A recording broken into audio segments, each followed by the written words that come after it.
abantu do mu nzima yateje akavuyo amavazi iri kumena barumirwa do kibuga kinini muri karitsiye kwa kuntu ba bifite imbwa yawe nziza ukunda hakuno imanuka yerekeza hasi mu gikoni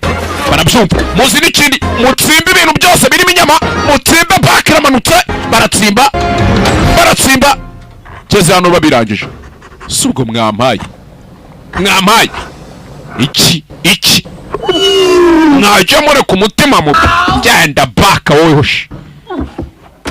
yarababaye shado najya mure ku mutima mubi koko ahura na bosi yahise wayikurubanga na baka sohoka cyane niyo mpamvu nikundira jugunya hanze